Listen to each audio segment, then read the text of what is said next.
caso, eu posso ir fazendo sozinho ou você vai fazendo acompanhando junto comigo? Não, pode. Eu não sei quem me perguntou, não sei se foi o Israel ou foi o Brian, mas não tem nenhum impedimento para vocês irem antecipando os treinamentos, beleza? Não tem nenhum impedimento. Ah, tá. Eu estou fazendo os vídeos para as próximas pessoas que forem entrar, porque eu não vou conseguir fazer essa explicação todas as semanas, beleza? Então vocês são os privilegiados.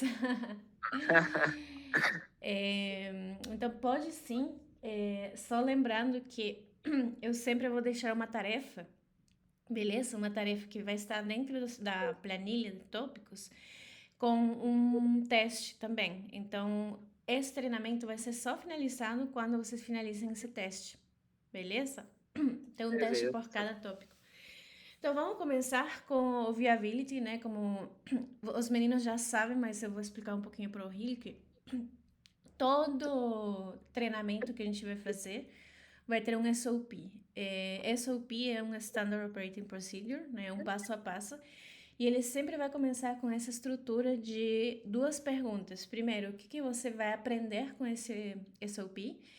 E o segundo, o que você vai atingir depois do treinamento? Ou seja, quais são os objetivos que você vai conseguir fazer depois do treinamento? Vou pedir para a Luiz, se você puder ler a primeira pergunta, Luiz. Posso. Vamos lá. O que você vai aprender com esse SOP? Não precisa aumentar muito, não, Brian. Agora a tela tá grande. Agora dá para ir tranquilo. O que é viewability? Visibilidade de impressões. E como ela é medida segundo os padrões do IAB. A diferença entre uma impressão entregue e uma impressão visível. Não, a diferença entre uma impressão entregue e uma impressão visível. Porque a viewability é um indicador-chave na qualidade do inventário. Como interpretar níveis altos e baixos de viewability no contexto da monetização? Estratégias práticas para aumentar a viewability no lado do publisher. Posição, tempo de carregamento, lazy load e entre outros. Como usar relatórios do AdSense GAN e métricas de terceiros para monitorar e otimizar a visibilidade.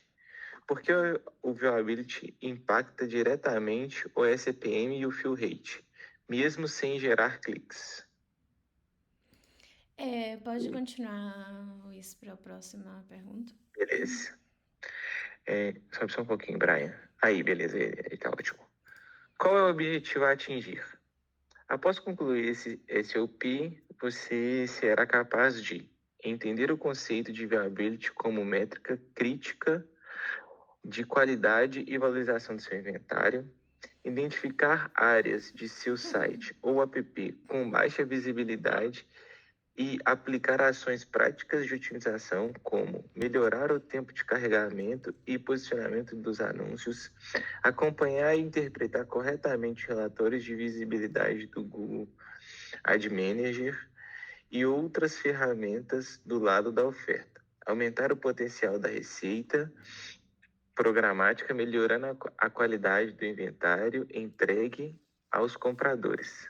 Comunicar de forma clara para seu time interno e stakeholders como, como melhorias, como as melhorias em viewability geram impacto direto no ECPM e fill rate. Beleza, então vamos começar. Pode ir um pouquinho mais para baixo, Brian. Então, como a gente tinha falado bem no início, lá o Israel mencionou, o viability é uma métrica de qualidade, não é uma métrica de performance, no sentido de que a gente vai conseguir verificar que o site está cumprindo com as políticas de navegação, as políticas de engajamento, por exemplo, dos usuários entrando na página, com uma das métricas de qualidade e uma delas é a viability. Então, como que o IAB é o Instituto de Advertising Bureau, né? Como se fosse uma instituição que compartilha informações oficiais sobre anúncios no geral e o ecossistema. Como que o viability é mensurado, né? A partir de que momento ele conta como uma impressão vista dentro da página.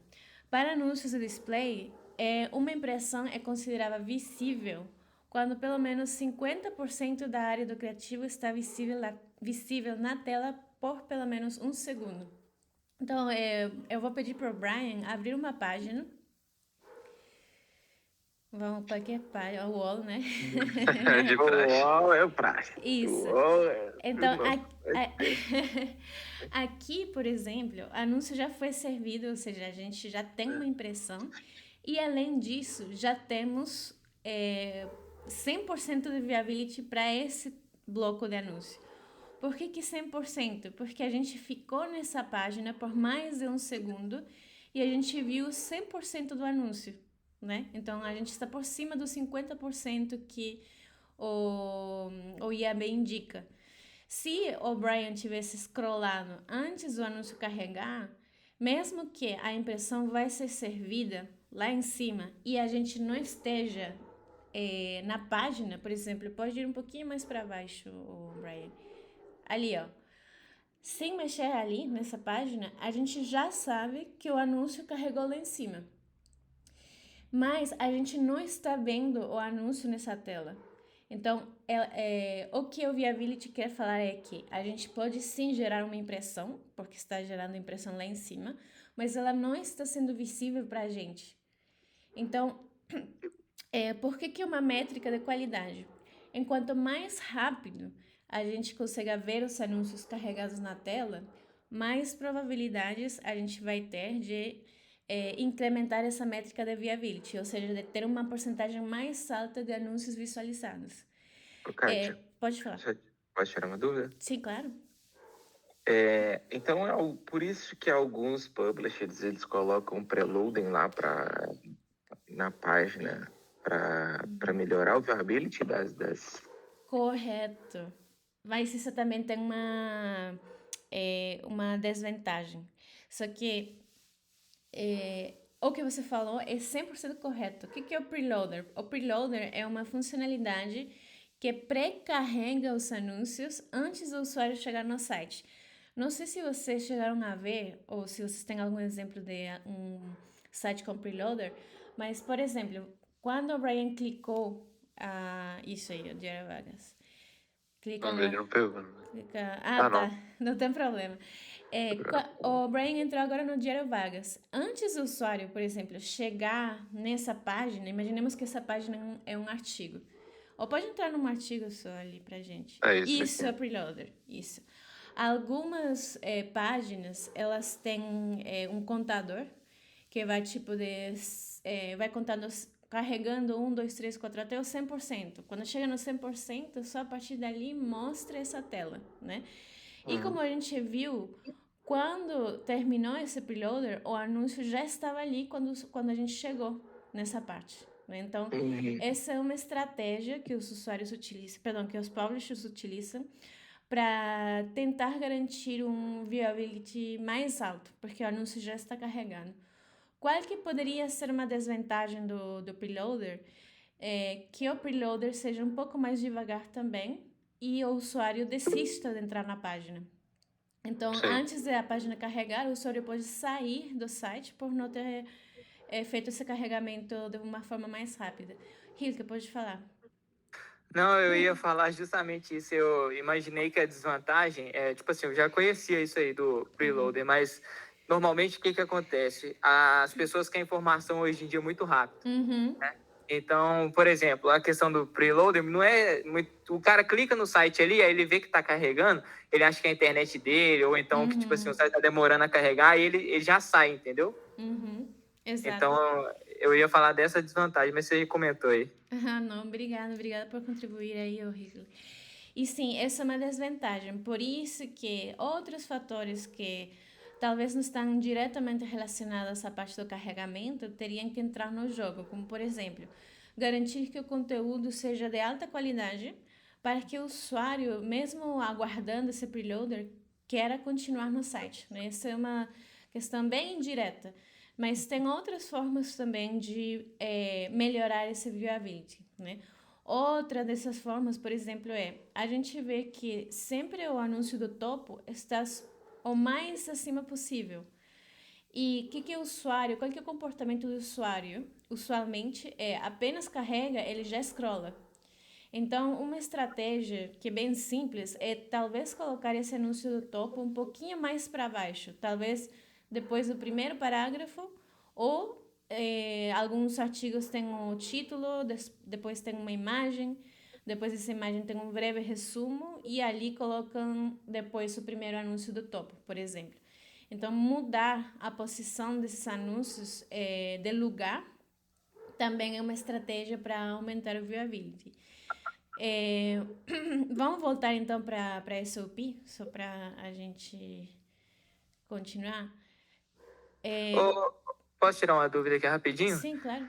Mas, por exemplo, você mudar o anúncio de posição, vamos supor que ele fica no topo, abaixo do cabeçalho. Uhum. Aí vamos supor que esse é um anúncio que paga muito. Você descer ele não iria afetar no valor do anúncio? Tipo assim, ia cair muito esse CPM? E isso vai depender do teste, né? Por exemplo, você pode ter um anúncio que está nessa posição que você mencionou, tem um CPM de $50, por exemplo, e a viewability pode estar de 30%, que é uma viewability muito baixa. Então, você pode fazer um teste para talvez colocar ele um pouquinho mais para baixo, para ver se esse viewability aumenta e o CPM também aumenta. Porque o resultado esperado seria esse. Mas, se isso não acontece, você pode reverter também esse teste e manter esse bloco no lugar original, né? Mas vai depender muito do teste, por isso que a gente precisa fazer muitos testes para verificar se o anúncio vai de fato ou não perder o valor. Pode ter o caso também que, por exemplo, se você mexer o anúncio um pouquinho mais para baixo, o viewability aumenta de 30% para 80%, mas as impressões são muito menores, né? E isso pode afetar também a receita, mesmo que o CPM seja mais alto, porque geralmente quando um anúncio tem uma viewability alta, é porque o CPM é mais alto porque os anunciantes sabem que essa posição é mais vista pelos usuários. Então, o publisher, ele pode decidir, não, eu vou sacrificar meu viewability porque na posição anterior eu estou tendo um retorno maior, ou seja, está tendo uma receita maior. Então, vai depender muito do tipo de estratégia que seja combinada com o publisher, né? No final, a gente sempre mensura a performance de um site como tudo através do Session RPM, ou RPM de sessão, mas isso eu vou explicar para vocês mais para frente. Respondendo sua pergunta, Israel, vai depender muito do teste. Beleza? Então, o que a gente estava falando aqui, impressão entregue, ela é contabilizada assim que o servidor, o ad server, confirma que o criativo foi carregado no navegador do usuário, que é o que a gente estava falando no exemplo dos sites ali. A gente consegue ver o criativo como um todo do nosso lado, que a gente é o usuário nesse caso. Impressão visível é contabilizada apenas se o criativo foi carregado e ficou visível na área de visualização do usuário conforme os critérios da acima. Pergunta para Brian e para Israel. Lembram que era um viewport, meninos? Viewport? Uhum. Eu falei na nossa última aula do CTR. Não tem problema se não lembram, tá? Eu posso repetir. Só tô desafiando aqui. Então. Eu não puxo a memória às vezes. Não, mas eu não vou lembrar, não. Tá. Brian, você lembra? Não. Beleza. Eu vou até lá para o site. De novo, qualquer um dos dois. Seria para ver só se esse anúncio publicitário ele tá pegando na parte que a pessoa está visualizando. Por exemplo, se você puxa uma versão mobile, às vezes o site ele tá com erro. Aí o banner ele ocupa a tela toda na horizontal, mas na verdade ele só pega uma parte. Seria alguma coisa assim? A área que Está perto, está por aí, por aí.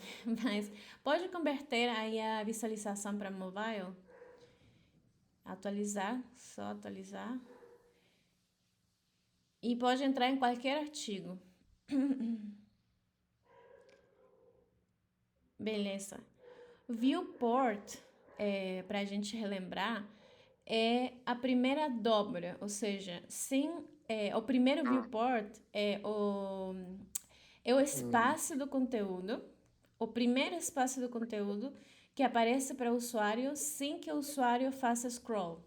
Né? Então, por exemplo, aqui o Brian, ele não fez scroll e todo esse espaço ali, que a gente vê o título, o anúncio, todo esse espaço é o primeiro viewport, é a primeira dobra.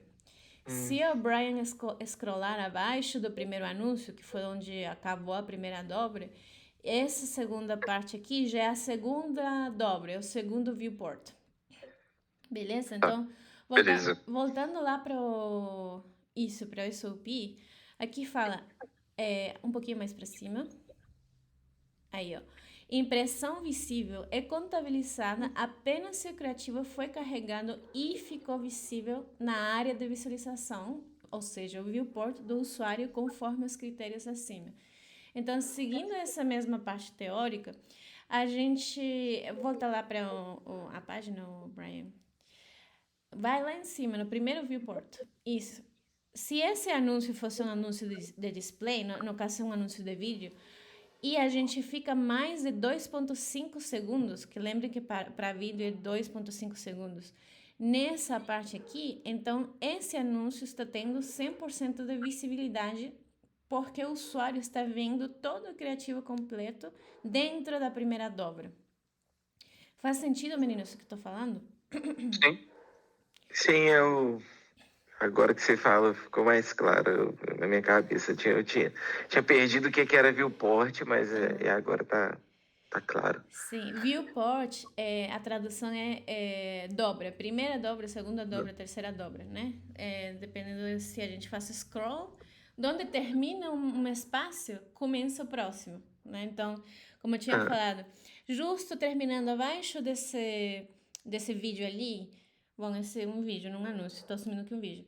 Mas abaixo do vídeo, aqui, um pouquinho mais, aí começa o segundo viewport. Tanto é assim que, não sei se vocês viram, apareceu um anúncio ali na parte de baixo, que o Brian acabou de fechar. Não, era o próprio vídeo. Era o vídeo. Ah, era o vídeo mesmo. Ah, então esse é outro tipo de formato, viu?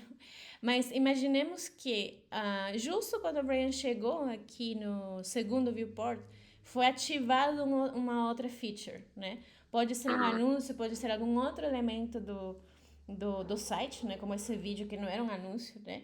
Então, cada viewport é como se fosse uma estratégia para o publisher, no caso a wall, ativar algum tipo de elemento, que poderia ser um anúncio, para ter mais engajamento. Entendeu? Por isso que a gente mensura esse tipo de estratégias também por tipo de espaço que o usuário chega, que seriam os viewport ou as dobras. Voltando lá... No caso, por exemplo, igual tem esse âncora aqui, ele não tá, ele só, ele já, ele estava aberto, mas estava sem negociar. Esse anchor que estava ali, que nem estava aparecendo pra gente, seria uma violação de política da Google. Por quê? Porque como esse anchor não estava aparecendo por completo, o usuário ele pode clicar de forma acidental e ser levado para um site que o usuário não queria estar. Então, a gente tem que ter muito cuidado com essas questões. E, no caso, por exemplo, se a UOL fosse publisher nosso, a gente teria que informar para a UOL que esse tipo de comportamento do anúncio não pode acontecer, porque pode criar cliques acidentais. Entendi. E clique acidental é uma quebra da política da Google que pode levar a UOL, por exemplo, a ser banida para rodar anúncios. Entendi. Deixa eu só perguntar, Kátia, como é que a gente faz Se for uma pergunta idiota, Não tem depois você me caso. xinga. Não, Mas que assim, isso. como é que a gente consegue identificar, Uhum. como é que o Google vai conseguir identificar que é um clique É acidental. acidental? Uhum. Ou pela forma que ele vai pro próximo site e sai? Ou tem Uhum. alguma outra informação que o Google pega? Esse é um raciocínio muito bom, ou isso, você está indo para muito bom caminho também com esse raciocínio. Essa é uma forma, sim, ou seja, quão rápido o usuário está saindo do site ou fechando a outra página, né? Mas pelo lado da Google, eles são muito fechados enquanto como eles detectam essas coisas. Só para fazer um parênteses assim e dar um contexto para vocês. Quando tem quebras de políticas, não só desses cliques acidentais, mas tráfego inválido, navegação, fluxo do usuário, um monte de outras coisas que também a gente vai aprender aqui, a Google, eles têm um algoritmo que eles usam, que eles conseguem determinar e identificar todas essas violações e podem banir os publishers, né? Quando a gente recebe o banimento, a única coisa que eles falam é: olha, você teve uma quebra de política sobre clique acidental. E é a única coisa que eles fazem. Então, está do lado do publisher, entrar novamente no site, fazer toda uma análise de navegação de tudo e a gente identificar esse tipo de anúncios que a gente identificou agora, por exemplo, para poder corrigir e depois mandar para a Google. Então a gente corrige, manda para a Google e eles têm que avaliar se eles levantam ou não essa infração. Então, mesmo que a gente pergunte para eles, olha, eu sei que você me baniu por tal motivo, mas me fala exatamente onde que eu errei, né? Para eu corrigir e isso não acontecer de novo. Uhum, Eles não falam isso. entendi. Esse é um assunto de uma dor de cabeça muito grande que vocês vão escutar depois dos publishers falando de que, olha, eles me baniram, eu corrigi, mas mesmo assim eles não me falaram por quê, eles não me falaram se já levantaram essa infração e eu perdi a monetização do meu site. Então, infelizmente, por esse lado, a gente não tem como saber especificamente que foi o que a Google baniu para a gente conseguir corrigir. Até agora. Isso tem muitos anos. E eu não sei se eu respondi sua pergunta. Não, respondeu. Por isso que é muito importante do nosso lado ter essa visão mais, como que fala, aguda, mais crítica para poder prever algum tipo de banimento. E mesmo assim, mesmo a gente sendo mais experiente, mesmo sendo o mais crítico, ainda tem o risco de ser banido, porque a Google tem aí os algoritmos deles que identificam qualquer coisa e cai o banimento na gente. Então, é parte do jogo, né? É o risco de estar dentro desse negócio de programática e algumas vezes a gente precisa educar o publisher de que se eles entram no jogo da programática, com a Google existe esse risco e faz parte do negócio. Beleza? Beleza. Ô, Kátia, só Sim. rapidinho. No caso daquele Anchor, por exemplo, não tem o risco de ter só feito a requisição ou não ter gerado uma impressão? Sim, claro que tem esse risco. Por isso que a gente fala lá em cima do fill rate também. A taxa de preenchimento. Ou seja, o servidor do ArcExchange fez uma solicitação, uma requisição de anúncio para uma posição, por exemplo, do bloco do topo, né? E do outro lado, os anunciantes têm que responder essa requisição.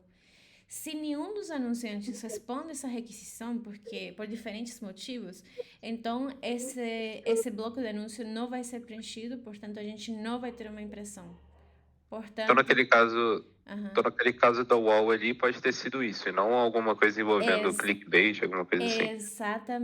Exatamente. Então, além dos cliques acidentais, tem outros motivos, como é a questão da taxa do fill rate, que a gente falou lá no início, que a gente pode fazer essa comparação também, beleza? Beleza. Excelente pergunta, by the way. Excelente pergunta. Eu não sei como falar by the way em português, então... Eu não sei qual que é a tradução. Não, por acaso, eu acho que é por acaso, excelente pergunta. Meninos, estou amando essa aula porque vocês estão me desafiando, hein? Estou relembrando um monte de coisa. Acho que o Matheus entrou. Oi, Matheus. Entrou. Ele tá calado aí. Mas ele entrou. Legal, legal. André. Acho que ele tá ali. Ele tenta pegar uma água. Ah, não, tranquilo. Continue me fazendo essas perguntas que eu me sinto desafiada, tá? Ele falou que tá com o microfone dele tá bugado. Oi, Mato, bom Ele não dia. consegue falar. Tá. Não tem problema. Se você tiver alguma pergunta, Mato, pode mandar ali no chat também, beleza? Então, por que o Viability é o indicador-chave de qualidade do inventário? Brian, se puder ler as 3 primeiras. Para o publisher de alta viability, significa que seu inventário está posicionado estrategicamente acima da dobra, em áreas visíveis, suas páginas são rápidas e bem construídas, sem empurrar o anúncio para fora da tela, as campanhas entregues têm maior chance de gerar resultados reais, o que aumenta o valor percebido do seu inventário. Brian, pode voltar. Talvez vai para esse segundo site, porque acho que a aula está muito rápida. É um muito bom exemplo. Aqui? Pode entrar em qualquer outro anúncio, mas antes de clicar em qualquer outro anúncio, só vou pedir para vocês, meninos, prestarem atenção no carregamento da página, da parte do topo, e vamos ver se o comportamento vai coincidir com o exemplo que eu quero falar para vocês, beleza? Você quer que eu clique no anúncio aqui ou outra? Outro artigo, Brian, por favor. Artigo do mesmo publisher. Agora clica em qualquer artigo, vamos prestar atenção. Tem um preloader aqui, acho que não vai dar. Mas não tem problema. Vamos só aguardar ele carregar. Ok. O anúncio aqui, se não me engano... aqui tem outra coisa essa é outra política que está sendo infringida. Eu não sei, por exemplo, se essa parte de o que você deseja, e tem os 2 botões ali de CTA, eu não sei se esse é um anúncio ou se é tipo um CTA para uma P2, uma landing page. Eu acho que é CTA. Tá vendo? É CTA. É CTA. Então vamos tentar com esse, então. Com esse anúncio, com esse artigo que vai carregar. Tá, não teve o que eu esperava. Então, o que acontece em alguns sites, meninos? Tem alguns sites que eles não utilizam o preloader, certo? Então, eles vão direto para o artigo. E se você ver um pouquinho mais no topo, Brian, quando o título carrega, geralmente, essa parte do conteúdo, agora é possível saber como você vai ficar, blá, blá, blá, ela carrega justo depois do título e depois de alguns microsegundos aparece o anúncio puxando esse primeiro parágrafo para baixo. Bom dia.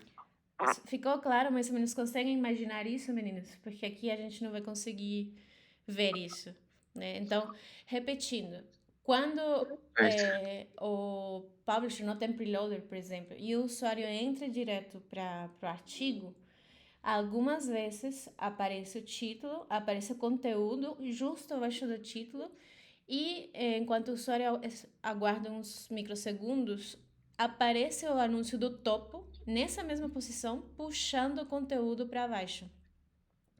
Então, essa é uma falha, entre aspas, da navegação do publisher que pode afetar diretamente a viewability. Por quê? Se a gente já vê o conteúdo imediatamente depois do título, a primeira coisa que o usuário vai fazer é fazer o scroll. Mesmo que o usuário que o anúncio carregue, enquanto o usuário está lendo, esse primeiro parágrafo vai ser puxado para baixo. Isso já impacta na experiência do usuário, no UX. Entendi. Deixa eu te fazer uma pergunta, Kátia. Esses anúncios do topo, eles geralmente têm eu não sei se a palavra certa é essa, mas vamos lá. Se eu estiver fazendo uma pergunta errada, você vai me consertar. Ele geralmente tem um criativo que nós definimos os tamanhos ou o tamanho padrão que ele pode aparecer ali, correto? Correto. Correto. Tá. Então, isso que você falou antes de a página carregar e carregou o título, o conteúdo, e aí alguns milissegundos depois, pá, aparece o anúncio e joga o texto para baixo. Isso não poder, isso é um erro na criação do site ou isso vai acontecer em todos os sites? Porque a minha dúvida é, na hora do leilão eles vendem um anúncio com um criativo mais quadrado, por exemplo, e não retangular quanto esse da Amazon que está aparecendo aí para o Brian, o texto ele vai ter que descer mais ainda, né? Sim. Ele vai ficar mais para baixo ainda. Isso é consertado como? A gente, tipo assim, na minha cabeça, eu não sei se seria um erro na falha da criação do site, né? Excelente pergunta, e está relacionada com a pergunta que o Mato também enviou. Tem várias formas de resolver, as duas que eu consigo lembrar. Primeiro é o preloader, então não é uma única forma de resolver esse problema, o Mato. Mas antes de você entrar, a gente estava falando de algumas desvantagens do preloader, que seria se o preloader é muito demorado, o usuário pode desistir de continuar no site, então ele pode sair do site. Essa é uma forma. A outra forma é quando a gente vai setar as posições dentro da página, quando a gente faz a implementação dos blocos de anúncios no GAM, a gente determina tamanhos específicos a ser mostrados nesse espaço. Então, por exemplo, para desktop, os tamanhos 725 por 290, 250 é o tamanho ideal e o tamanho mais performático para desktop. Então, por exemplo, esse tamanho que mostra aqui é o tamanho por histórico na programática que tem mais performance, que os anunciantes mais utilizam para vender seus produtos e serviços. Então, esse é o segundo ponto. A gente define tamanhos específicos de criativos para ser mostrados nessa parte. Então, o Israel me ensinou. E o que vai acontecer, por exemplo, se temos um anúncio que vai, tipo assim, que é super vertical, né? Por exemplo, tem um tamanho de anúncio que é 300 por 600. Esse é um tamanho gigante, né? Nesse caso, a gente não configura no GAM esse tamanho. Por quê? Porque a gente já sabe que vai puxar o conteúdo para baixo, porque um anúncio que é muito mais vertical que horizontal é provado que não é bom para a experiência do usuário, porque o usuário vai ter que scrollar até chegar no conteúdo de valor, né? E a terceira opção é, dentro do site, dentro do código do site, tem um código CSS, que eu não estou lembrando agora qual que você pode setar um espaço vazio justo entre o título e antes do primeiro parágrafo. Então, por exemplo, mesmo que não tenha preloader, o usuário chega aqui, chega nessa página, vai ter esse espaço onde está o anúncio vazio para só aguardar o criativo carregar. Só que isso também tem uma desvantagem de, se o site não é o suficientemente rápido para carregar os criativos, esse espaço em branco pode ficar um tempo a mais do necessário, como um espaço em branco antes do usuário scrollar, e pode gerar alguns cliques inválidos também. Então, vai depender muito da rapidez do carregamento da página. Essa parte do erro. Precisando escrever o que eu escrevi. Exato, também. Então, esse é um outro possível, por exemplo, situação em que pode impactar o carregamento do anúncio que seja mais rápido. Então, quando a gente coloca nosso script, alguns publishers, eles colocam a linha do nosso wrapper depois de um monte de elementos da página. Então, todos os elementos da página carregam primeiro e, por último, carregam os anúncios. Então, isso pode impactar também na viewability na taxa de viability. Por isso que quando a gente vai implementar nosso wrapper do lado dos publishers, a gente sempre pede para eles colocar no cabelhaço. Ou seja, a linha do nosso wrapper tem que estar antes que todas as linhas dos elementos da página, justamente para evitar esse delay no carregamento. No geral, meninos, respondi essa pergunta? A minha, sim. A minha respondeu. Mas depois você me fala aí se eu respondi essa. Beleza. Vamos continuar então. É por isso que é o segundo ponto aqui. Suas páginas são rápidas e bem construídas. Então, o que é o que faz o site muito mais lento? Aí no exemplo da Wall, por exemplo, que a gente estava vendo ali, tá cheio de elementos. Quando a gente chega na segunda dobra, aparece um outro vídeo. Vídeos são formatos que podem ser muito rentáveis, mas são muito pesados também. E isso pode atrasar ou fazer um delay no carregamento da página, né? Posicionamento estratégico, que foi o primeiro ponto que ele falou, é justamente o mesmo exemplo de a gente utilizar o anúncio no topo, né? Ou, por exemplo, a gente utilizar o interstitial. No caso do segundo site, qual que é o nome do segundo site, Brian? Vagas? Um negócio de vagas. E Diário Vargas. Diário Vagas, isso. Diário Vagas, Eu não sei como que o fluxo do usuário, mas a gente não viu interstitial, por exemplo. Então, interstitials, ou anúncios... todo mundo aqui sabe o que é um interstitial, menino? Só antes de... O interstitial é aquele anúncio que beleza. nasce de uma ação do usuário ali, né? Aí ele preenche a tela inteira. Isso, correto. Tanto para desktop como para mobile. Então, o interstitial é um dos anúncios que, historicamente, na performance da programática, na indústria no geral, é um formato de anúncio que tem o viability mais alto inclusive que os anúncios do topo. Só que, como o interstitial é muito invasivo, ele tem um número muito menor de impressões e de volume, né?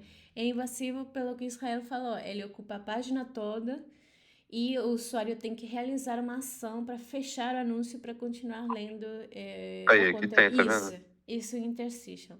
É porque ele trabalha ele trabalha com só a versão mob. O interstitial dele só vai no mobile, né? Sim. Por isso que eu abri aqui pra ver ele aparecendo. Mas Mas pode falar. Mas engraçado é que o Brian scrollou a tela toda até lá embaixo, não foi, Brian? E Eu ele não fiquei scrollando apareceu. aqui até aparecer.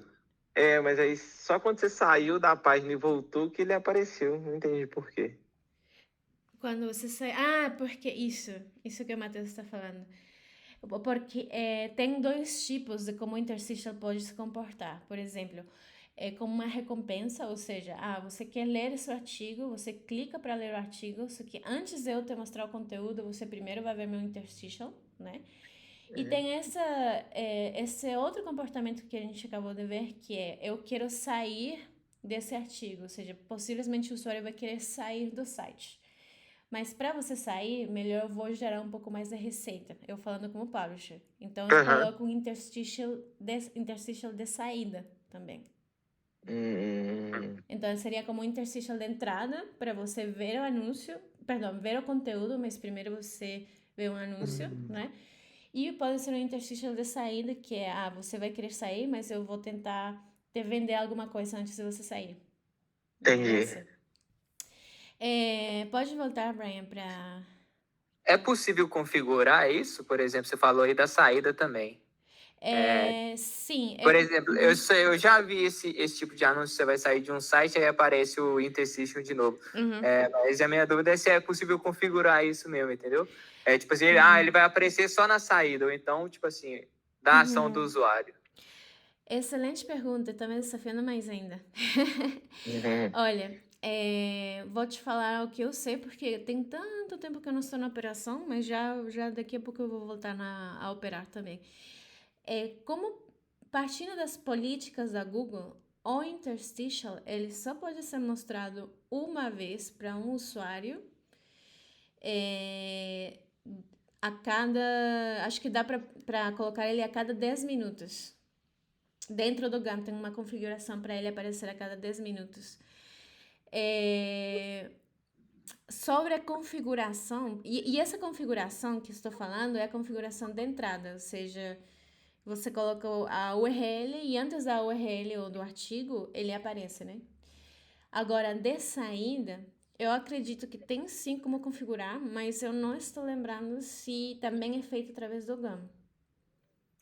Então, porque o que acontece? Eu conheço esse interstitial como vinheta no AdSense. Sim, No sim. português ele é chamado de vinheta. Uhum. O que acontece? No AdSense eu nunca vi essa configuração para colocar na saída, sabe? Ele normalmente vai no automático. E como você falou aí, tem o tempo lá, tem como você escolher também. Tipo assim, 10 minutos, 15 minutos, meia hora, uma hora. Acho que uma hora é o máximo. Tem como Sim. colocar. Se eu não me engano. Né? Mas aí é só para... Perguntei só porque eu nunca vi essa configuração de saída no AdSense. Aí eu pensei, pô, talvez no GAN, por ser mais completo, talvez tenha como configurar isso. Sim, e tem outra opção que também eu estou pensando agora, é que talvez o publisher, ele configurou o interstitial depois de 2 artigos, ou seja, não no primeiro artigo, mas depois do segundo. E a gente está interpretando esse segundo como se fosse, eu estou mexendo para sair do site, mas na verdade eu estava no primeiro artigo, estou saindo para um segundo, como para a segunda landing page. Mas é uma excelente pergunta, acho que a gente pode pesquisar mais a fundo sobre isso, para a gente compartilhar também, porque eu não tenho 100% de certeza, a certeza que eu tenho é que dentro do Gamma a gente só pode configurar um interstitial por usuário, né? E a cada tempo. Acho que o Matheus comentou aqui. Talvez o trigger pode ser o clique do usuário, sim. Tem uma opção. Quanto menos tempo ele tem para reaparecer, o valor da compra dele diminui. Quanto menos tempo... Peraí, eu tô tentando entender a pergunta. Quanto menos tempo ele tem para reaparecer, o valor da compra diminui. Eu acho que ele quis dizer na questão, tipo assim, por exemplo, do 10 minutos, 30 minutos. Entendeu? Entendi. Olha, o padrão é colocar sempre a cada 10 minutos, porque a gente tem mais frequência do interstitial e usualmente ou historicamente para os publishers que têm essa configuração ativa, o valor continua aumentando, ele não diminui. Também porque o interstitial é controlado pelas regras de preço. Eu nunca fiz um teste... Oi, pode falar. Deixa eu só. Talvez ele tenha. Assim, eu não sei se eu entendi completamente, mas o que eu acho que ele está querendo saber é se, por exemplo, se eu diminuir o interstitial para ele aparecer a cada 5 minutos, mesmo que o padrão seja 10, o valor dele diminui? Por exemplo, o valor do. Sim. A tendência, ou a hipótese é que sim. Por quê? O interstitial já é um formato muito invasivo. Então, imagina que você é usuário, a gente tem que, em algumas situações, a gente tem que se colocar como usuário, né? Se vocês entram no site que eles mostram o interstitial a cada 5 minutos, isso vai gerar um desconforto para o usuário. Ele vai só ver o anúncio, ele não vai ver o conteúdo, se um tempo está reduzido. Entendi. Então, a gente tem que fazer os testes, né? O padrão é colocar a cada 10 minutos, que historicamente isso não impacta na experiência do usuário, como a gente consegue controlar, aumentar o valor do interstitial por regra de preço, mas a gente pode testar qual que é o tempo ideal para esse site, para esse conteúdo, onde o usuário ele não sai da página e ao mesmo tempo o valor do inventário como um todo continua aumentando, mesmo com o tempo setado no interstitial. Entendi. Faz sentido, meninos, o que eu falei? Para mim faz. Por exemplo, se a gente elaborar um teste para saber se, por exemplo, o interstitial aparecendo de 6 em 6, 7 em 7 ou de 15 em 15 minutos vai fazer uma diferença no usuário ficar ou não no site, pode gerar uma receita diferenciada para ele. Por exemplo, se a gente setar de 7 em 7 minutos, por exemplo, e isso não afetar com que o usuário permaneça no site, Uhum. para a gente continua sendo bom. Aí Exato. tá aparecendo mais anúncio e ia aparecer 2 em 20 minutos, na verdade agora vai aparecer 2 em 14.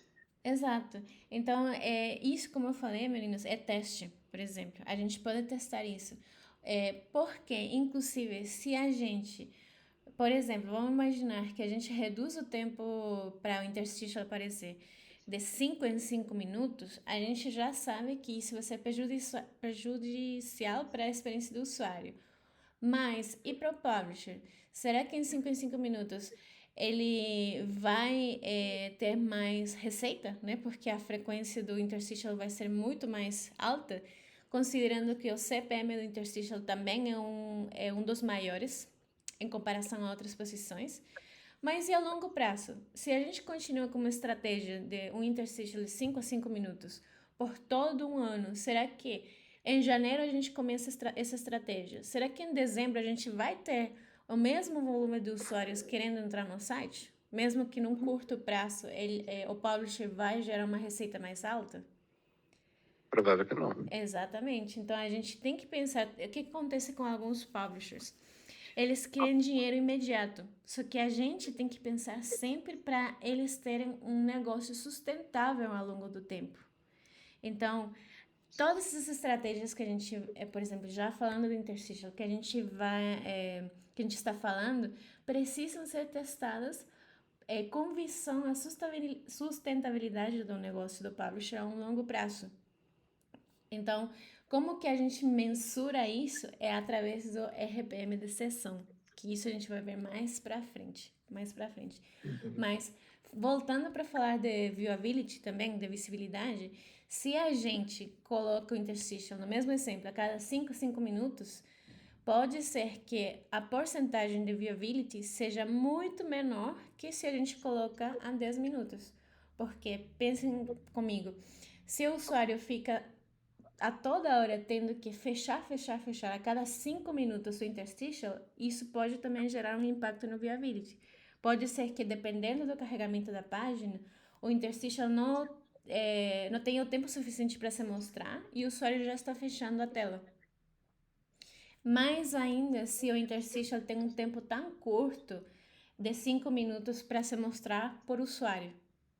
Então, faz sentido, meninos, o que eu estou falando? Sim. Sim. Ô, Kátia, eu quero só tirar uma dúvida rapidinho. Porque, por exemplo, você falou do interstitial no caso dele ser uma recompensa para o usuário, por exemplo, ler um artigo, alguma coisa do tipo dentro da página. E aí, qual a diferença desse interstitial para o offerall, por exemplo, que também seria para ter uma recompensa? Sim, acho que o termo não foi corretamente usado, porque o offer-wall, e vocês me corrigem porque eu nunca operei offer-wall, tá? Tem tanto tempo assim que eu não estou na operação. O offer-wall você tem que sim ou sim assistir um anúncio de 20 segundos para você entrar no conteúdo. Esse é offer-wall? Não tô entendendo, acho que estou confundindo com rewarded. Não, o Farol não tem. Isso. Eu acho, Ah, eu acho que eu posso estar enganado, mas eu acho que o overall você é meio que obrigado a assistir ou você não chega na página final. Exato. E o interstitial já tem para fechar, né? No caso, o usuário pode fechar imediatamente assim que abre. Correto. Então, tava na direção correta, porque eu nunca cheguei a operar nem implementar o offer-wall, eu sei a teoria. Mas o offer-wall, ele não tem o xizinho, aquele X, que permite o usuário fechar. Você tem que sim ou sim assistir o vídeo para chegar no conteúdo. E o conteúdo tem que ser de muito valor para que o usuário tenha disposição de aguardar esses segundos, esse tempo, para conseguir entrar. Já o interstitial, você pode fechar a qualquer momento, você pode fechar imediatamente. Inclusive, se a gente tem um interstitial e o interstitial não tem um xizinho para fechar, isso é uma infração das políticas da Google. E a gente pode ser banido por isso também. Entendi. Beleza? Beleza. Eu tô traumatizada com tantos banimentos que eu já vi, meninas. Não, Eu pô, já. eu ri, sabe por quê? Porque antigamente, eu não sei se os meninos são tão velhos quanto eu, assim, mas antigamente, por exemplo, para você consumir o conteúdo que era pago, aí você tinha que entrar em Uhum, alguns sites de, tipo assim, meio que piratas para você ter acesso a esse conteúdo. Por exemplo, eu gosto de assistir anime, e uhum, aí eu tinha que entrar num site para assistir o anime sem precisar pagar. E uhum. aí, o que eles faziam? Esse site, eles colocavam vários videozinhos, vários anúncios de outras coisas assim, e aí o botão de fechar, ele ficava escondido Sim. dentro de um anúncio lá, e você tinha que ficar tentando achar onde que era o Sim. botão de fechar para você conseguir fechar e assistir o vídeo. 40 anos pra assistir. Sim, às vezes ficava num loop, eu lembro também É, disso. exatamente. Era Você chatíssimo. fechava um, caía em outro, fechava um, caía em outro. Aí abriu uma página e você, nossa, Aham. era loucura. Sim, só que Por como isso que eu isso, ri. isso era tipo antes, né? Eu tô falando talvez uns 7, 10 anos atrás. Por isso que naquela época era tão fácil para um publisher gerar muito dinheiro, porque ele fazia o que ele queria, basicamente. Só que agora, quando a gente está falando de anúncios programáticos, a Google está cada ano sendo mais rígida, mais rígida. Tanto assim que não sei agora, porque há muito tempo que eu não baixo nada pirata assim. Hoje em Mas dia é mais fácil. agora eu não vejo, não sei se vocês conhecem uma página que chama Ares. Eu baixava muito dali música e tal. Mas essas páginas, se elas estão rodando com a Google, então não devem ter mais nenhum tipo desses anúncios, um em cima do outro, etc, né? Sim, algumas regras são para nos ajudar, exatamente. Ou ajudar o usuário, né? No Isso. final, o que a Google sempre vai prezar, além das receitas que eles geram, porque eles são um monopólio também, Uhum. é o usuário final. Né? É o usuário final. Por isso que eu falo para vocês, meninos, a gente está como adults, né? Mas algumas vezes a gente não precisa se complicar tanto com as métricas e fazendo análise. É só se colocar no lado do usuário e ter senso comum.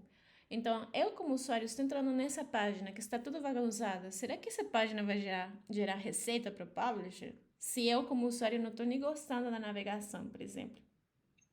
Então, se colocando numa visão de usuário, a gente também pode ter ideias para otimização para o publisher, né?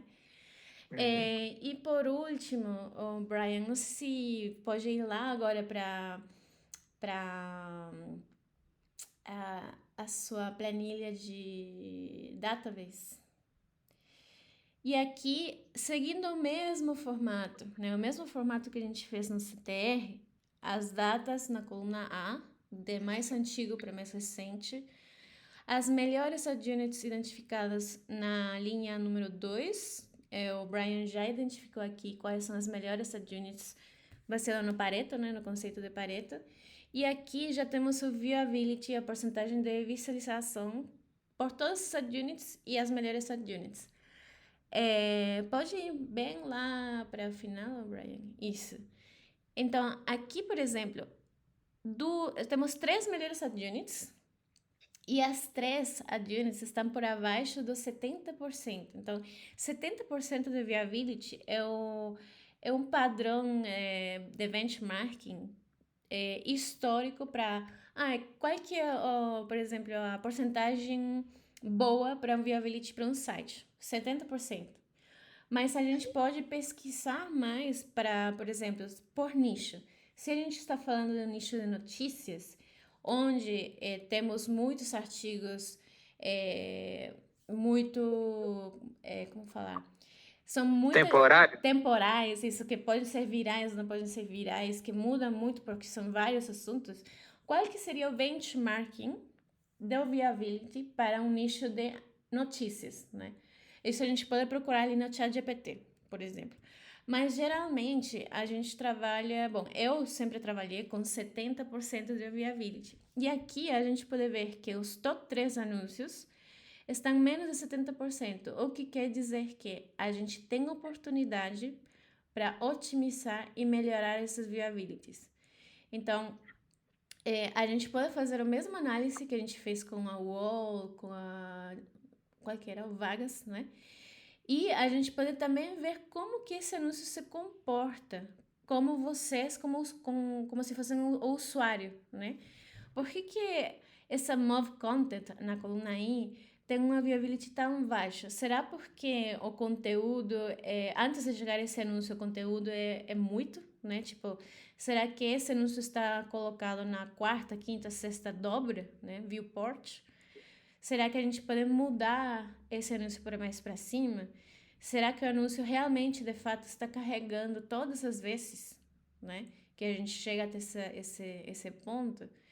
Que outro tipo de exemplos a gente poderia, de otimização a gente poderia utilizar para melhorar esse anúncio de content, por exemplo, né? Igual o anúncio Mobile Anchor, né? Por que pode falar, o Hilker? Pode falar. Não, pode terminar seu raciocínio antes, aí Tá. depois... Então, Move Anchor, será que esse Move está aparecendo imediatamente quando o anúncio é carregado? Ou será que o Move Anchor tem um delay, né? Porque algumas vezes, todo mundo aqui conhece o que é um artigo, perdão, um anúncio âncora, meninos? Só para se não tá falando. Para mim, é aqueles que vem de cima a baixo, ele abre a cortina ali, né? E aí você pode clicar na setinha para ele voltar para cima e o de baixo também. Sim, e geralmente ele é sticky, essa palavra aqui, sticky. Ou seja, ele vai ficar visível enquanto o usuário vai fazendo scroll. Não sei se... Ele fica colado, por exemplo, quando a gente fala de um anúncio âncora, ele fica colado na página, mesmo que o usuário faça scroll para cima ou para baixo. Sim. Então, esse comportamento de um anúncio... Deixa eu tirar a dúvida aqui. Sim. Ele não necessariamente pode ser igual àquele que apareceu no UOL lá que o Brian abriu. Ele pode ser um fixo também que fica com a publicidade ali enquanto você tá scrollando o site, ele fica lá embaixo aparecendo também. Sim, mas os anúncios do GAM, que são Anchor, eles sempre têm o xizinho para fechar. Sempre. Beleza. Se não tiver, é uma infração às políticas da Google. Beleza? Então, esse anúncio, que é a âncora do GAM, sempre tem que ter o xizinho e ele é fixo enquanto o usuário vai scrollando para cima e para baixo. O Anchor, ele pode estar localizado no final da página ou no topo da página. E em alguns momentos, ou algumas situações, por exemplo, ele aparece imediatamente quando o usuário já entrou no artigo, ou ele aparece 3 a 2 segundos depois do usuário scrollar, que também essa é uma outra estratégia de viewability. Então, talvez essa viewability que a gente vê aqui da âncora, como que ela está caindo, né? Se a gente vê desde o dia 2 de maio até o dia 15 de maio, o viewability tem tido uma queda constante. Olha, de 65 está chegando 50, 57 para o final.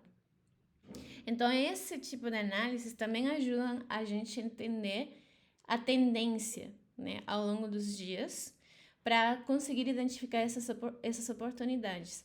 E como vocês também tinham mencionado no início, a gente pode criar outro relatório mais granular, porque lembrem, a gente sempre vai do macro para o micro, e esse daqui é standard, misturando com o fill rate, né? Que a gente estava falando do viewability com fill rate, para analisar os dois juntos. Hilker, pode falar, desculpa, eu esqueci de... Não, eu ia fazer uma pergunta, tipo assim, meio que prática e teórica, né? Tipo assim, vamos supor que a gente tem você falou de 70%, né? Pelo menos 70% do viewability. Vamos supor que a gente tem um publisher, aí ele tem os anúncios, ele tem o âncora, ele tem abaixo do primeiro parágrafo, por exemplo.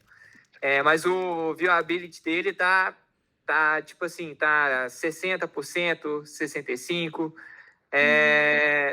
Você acha que, tipo assim, uma solução para isso seria, por exemplo, descer o anúncio que está abaixo do primeiro parágrafo para o segundo, por exemplo, ou para o terceiro? Você acha que ia melhorar isso? Se ia, tipo assim, reduzir a receita do publisher? Mexer o anúncio, você está falando do topo, o anúncio do topo? Não, o anúncio que fica debaixo do primeiro parágrafo. Mas vamos Sim. supor que, tipo assim, ele tem um âncora. Aí ele fala, pô, mas eu não quero abrir mão do âncora porque esse anúncio está me dando receita. Sim. Aí ele tem, vamos colocar que ele tem no máximo uns três anúncios no artigo dele. O âncora, um abaixo do primeiro parágrafo e um outro abaixo do quinto, sexto, sétimo, sei lá. Entendeu? Você acha que, tipo assim, uma solução seria, e ele não quer abrir mão do âncora, você acha que uma solução seria, por exemplo, descer o anúncio que está abaixo do primeiro parágrafo para o segundo, para aumentar o viewability? O que eu faria é o seguinte: quando a gente implementa o âncora, o Brian, se puder abrir qualquer site, não tem problema se não tem âncora, por favor, pra gente. Isso. Então, a gente está nesse site, né? Ele tem aqui, ó, por exemplo, esse Baixe Agora, esse não é um anúncio, mas vamos supor que esse Baixe Agora ali no topo é um âncora, tá? E ele pode estar lá em cima como lá embaixo. E aqui a gente tem o título e tem o primeiro anúncio. Então, quando o usuário entra no site, usualmente ele já vê o âncora e ele já vê o título e o conteúdo. Você falou que o usuário não quer abrir mão do âncora, beleza. Tem uma estratégia para os âncoras que ele só vai aparecer depois de 2 ou 3 segundos que o usuário scrollar. Então, isso vai dar oportunidade para o topo se mostrar, sem ter o topo e o âncora mostrado de uma vez só, apenas o usuário entra. Vai dar tempo para o usuário scrollar um pouquinho, pelo menos até o primeiro parágrafo, e só a partir dali o âncora aparece. Essa é uma estratégia. Entendi. Essa é uma estratégia. O que você falou de mudar de posicionamento também é uma estratégia, mas tudo, meninos, tudo que a gente for falar, sempre em programática, tudo vai ser sempre hipótese, beleza? Nunca vai ser conclusão. Então, quando a gente fala de trocar o posicionamento do topo, do primeiro content, um pouco mais para baixo, a gente pode testar, sim. Só que a gente vai ter que provar a nossa hipótese. Ou seja, a hipótese é, se a gente mudar de posição os anúncios mais para baixo, será que isso vai funcionar? A gente não sabe. A gente precisa testar para ver se isso vai funcionar de fato. Mas é uma opção sim também, o Hilker. Entendi. Beleza? Bom, meninos, é isso por enquanto. Aceito feedbacks, comentários. Continuem fazendo essas perguntas porque me obrigam a estudar mais também. E eu vou só parar aqui a gravação.